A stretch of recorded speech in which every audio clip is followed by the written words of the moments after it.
As an historian, I have done a considerable amount of research over many years. I have come to realize that my favorite female historic figure in United States history, bar none, is Mabel Walker Willebrandt. She was a teacher, lawyer, author, prison reformer, Assistant United States Attorney General, the highest-ranking woman in the federal government during most of the turbulent Prohibition era, which was from 1920 through 1933, and she argued over 40 cases before the United States Supreme Court. She became a household name in the 1920s and 1930s and was so well known that she acquired several nicknames, including Dry Czarina, Little Miss Trouble, Prohibition Portia, and the First Lady of Law. Mabel Elizabeth Walker was born on May 23, 1889, in Woodsdale, Kansas. She was an only child. Her parents moved frequently while pursuing various teaching and printing jobs. She was homeschooled until age 13. She then attended public school and graduated from high school. After high school, she became a teacher. In 1910, she married Arthur Willebrandt, her school's principal. Due to Arthur's suffering from tuberculosis, the couple moved to the dry climate of Arizona. She obtained a job as a teacher, supporting Arthur while he recuperated, attended and graduated from the Tempe Normal School, now the Arizona State University, in 1911. In 1912, the couple moved to Los Angeles. She taught elementary school during the day and attended the University of Southern California at night. Arthur attended law school during the day, but he was not employed. She earned a law degree in 1916, suffered a miscarriage, separated from Arthur later that year, and earned a Master of Laws degree in 1917. Mabel and Arthur divorced in 1924. In 1925, she adopted a 2-year-old girl named Dorothy Ray and raised her as a single mom. She became the city of Los Angeles' first female public defender and mostly handled cases involving prostitutes. During World War I, Willebrandt was head of Los Angeles' Legal Advisory Board, where she dealt with military draft cases. In 1921, she was recommended by several people, including law professor Frank Dougherty and Senator Hiram Johnson, for the post of Assistant U.S. Attorney General. President Warren G. Harding decided to appoint her to that post. In 1921, now 32 years old, she became the highest-ranking woman in the federal government. She was only the second woman in U.S. history to hold the position of Assistant United States Attorney General. The Prohibition era began on January 17, 1920, under the 18th Amendment to the U.S. Constitution.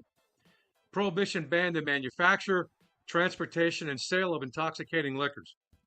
It was enforced by the Volstead Act, but from the very beginning, it was difficult to enforce, as many people from every walk of life disobeyed the law. There were also many loopholes in the law that allowed alcoholic beverages to be legally distributed to the public. Willebrandt was assigned head of the Federal Taxation Division of the Justice Department, Bureau of Federal Prisons, and handled cases concerning violations of the Volstead Act. She was burdened with one of the heaviest responsibilities of any appointed official in the federal government during the entire Prohibition era. Her division grew to the Justice Department's largest and included 100 assistants and about 10,000 U.S. agents, Prohibition, Customs, and Coast Guard, who were in the field and at sea. Willebrandt became a strong enforcer of the Volstead Act and also became a teetotaler. She fired many corrupt and incompetent federal employees and replaced them with better trained and educated people in an all-out effort to enforce prohibition. She realized that in order to stop the numerous small bootleggers, the large operations at the top of the smuggling rings had to be shuttered. One of her main targets became Florida's notorious rum runner, Bill McCoy, also known as the Real McCoy.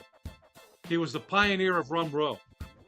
McCoy had become a national celebrity as he was making a mockery out of the United States Coast Guard's inept efforts to halt illicit alcohol smuggling along the Atlantic coast of the United States. Willebrandt considered McCoy to be the federal government's main target.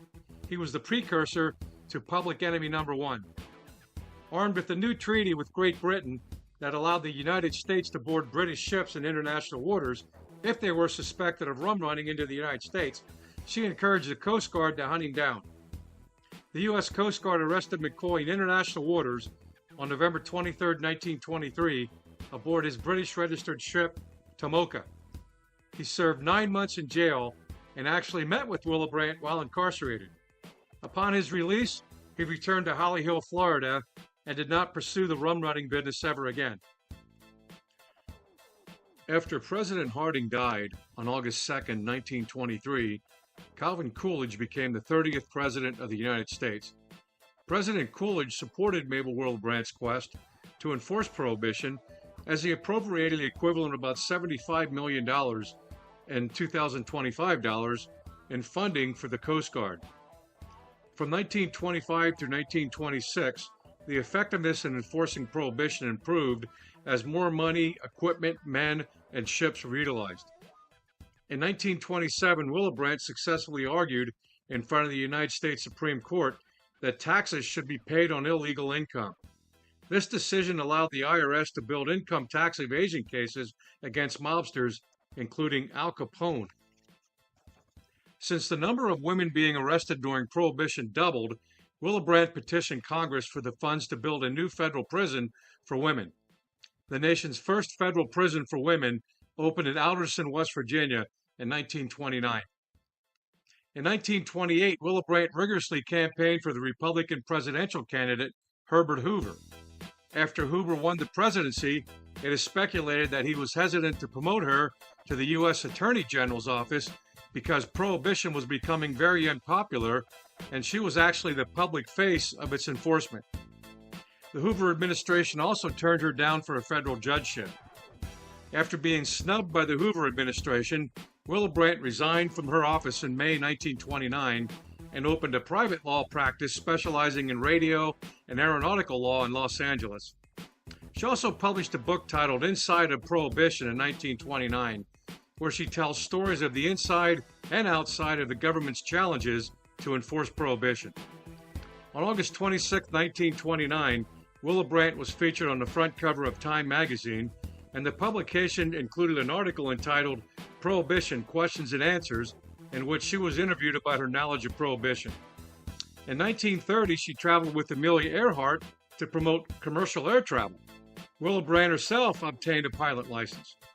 By the time Prohibition ended, on December 5, 1933, she was well established in her Los Angeles law practice, representing many Hollywood celebrities, including Louis B. Mayer, Clark Gable, Jean Harlow, and the MGM Studios. She was also involved with the drafting of the Screen Actor Guild's controversial loyalty oath against communism during the Red Scare, which took place between 1947 and 1957. Willebrandt died from lung cancer on April 6, 1963, at the age of 73.